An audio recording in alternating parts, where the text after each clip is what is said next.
Welcome to part 2 of our 2-part series on how to create an on-demand video studio in your own home or business. In part 1, we looked at space and green screen as the two most important factors in what we choose to put in our space. In this video, we'll get down with all the equipment and even solve the toughest problems caused by shooting in what most experts might think is too small a room, proving once again that space is the final frontier.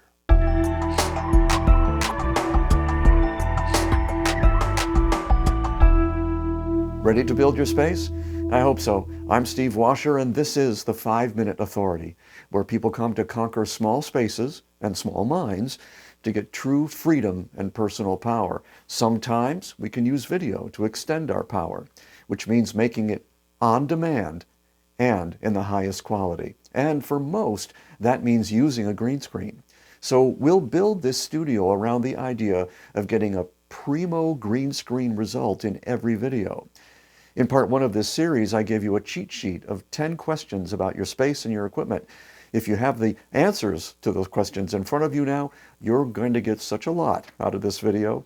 If you don't have them, you can review part 1 and give yourself those answers, then return for the rest of this video, or just keep watching.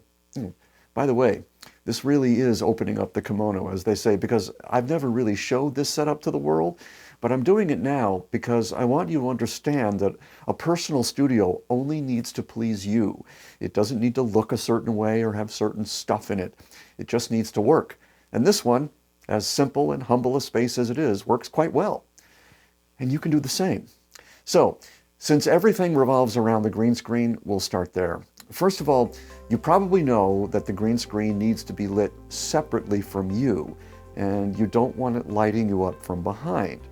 So now we start spending that space budget we talked about last time, that really expensive one that we calculate in feet and inches. So if you're using softboxes, as most do, to get enough light, it's going to cost you 2 feet just to get in front of the box itself. But it's also going to cost you another 3.5 feet from the edge of the softbox to the actual surface of the green screen. And then you've got to stand at least another foot in front of the softbox to avoid getting hit by its light. So now you've basically spent 6 feet right there. But that's not all.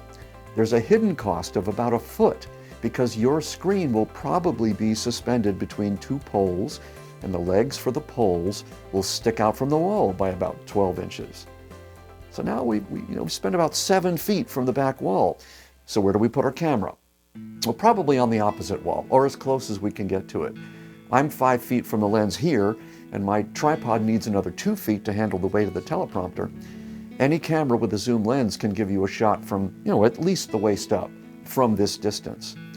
But that puts us a full 14 feet from the back wall to the front wall. But at least now we know how much this space is going to cost us.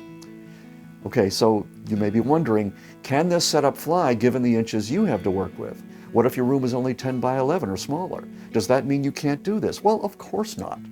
If you don't have the room to spare, the first thing you can do is look at those softboxes.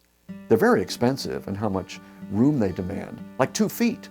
You can substitute LED lights for softboxes. They cost marginally more money, but they let you subtract 2 whole feet from your setup. So now we need 12 feet instead of 14. If that still doesn't get you there, look at how the green screen is hung. You can hang your green screen from the wall instead of suspending it between light poles and eliminate another entire foot. Now you've cut down your space requirements all the way from 14 feet to 11 feet. But what if you need yet another foot because your room is that very popular 10 by 10? Well, most people have a door. If you shoot from outside it, you can extend the length of the room effectively by 2 more feet. That means that the room really only has to be 9 feet long. But if you don't want a tripod permanently planted in your hallway, you could choose a camera with a wider lens that takes in more of the scene from closer in. That could buy you a foot or 2. So you could still only require 9 feet front to back. And if I recall my bachelor days, even most New York apartments have that much space. Now, you can place your lights, one on each side of the camera, aimed at the spot where you'll be standing, because now you know exactly where that spot is. Then place a special support called a C-stand over to one side. Put an arm on it and hang a light from the end of the arm as a backlight to further separate you from the background and help get rid of any green fringe. By the way, a really good C-stand is one you can stand on, because you don't want that backlight falling on your head.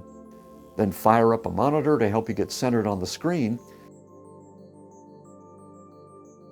Then just turn on your mic, hit record, and you're good to go. It takes a little while to set this up, but then anytime you want to make a video, it'll be on demand in real time. I'm not exaggerating.